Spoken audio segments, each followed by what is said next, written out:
We have NGOs, Catholic Charities, Red Cross, all these NGOs using taxpayer-funded money, in many cases from homeless veterans programs. There's a $130 million FEMA program that every year has been raided from homeless veterans and given to illegals for bus tickets, plane tickets, and of course you highlighted this and exposed so much of this, the housing of illegals along the border where there's no oversight. And the NGOs, they turn and thumb their nose at Congress. And so we are going to make sure that we get to the bottom of this. There has to be accountability, transparency. We have to account for the 85,000 missing children that the Biden administration. Just over $1 million spent on their fleet of vehicles and personalized transportation, while Hamilton County sits at the bottom, spending just $538 last year on bus passes, according to their own reporting. Other counties that don't spend as much money, for whatever reason, they don't, and that's their choice.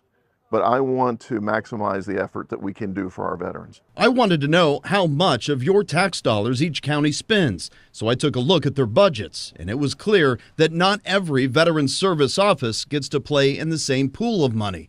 But the numbers show that those with less appear to be doing more for veterans than Hamilton County. For example, Claremont County spent just over $2 million in 2022 to run their entire operation, while Hamilton County, who serves more than 3 times the number of veterans, spent just over $930,000. Could you have done everything that you do in your mission?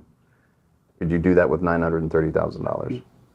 I don't think so. Farmer says Butler County's VSO spent just shy of $1.9 million on their operations, serving the second highest number of veterans within the 8 counties. Even with the staff that I'm fortunate enough to have, sometimes our wait times for appointments are 4 to 6 weeks, which is why we have budgeted for another county veteran service officer in our budget. That would bring their total to 12 people. For comparison, Hamilton County, who again has the highest number of veterans with more than 41,000, has a total of 6 people in the office. Could you do what you're doing here in Butler County with just 6 people? I'll be honest with you, there's no way we could do it. And regarding their transportation program, we have found it best to contract those services out.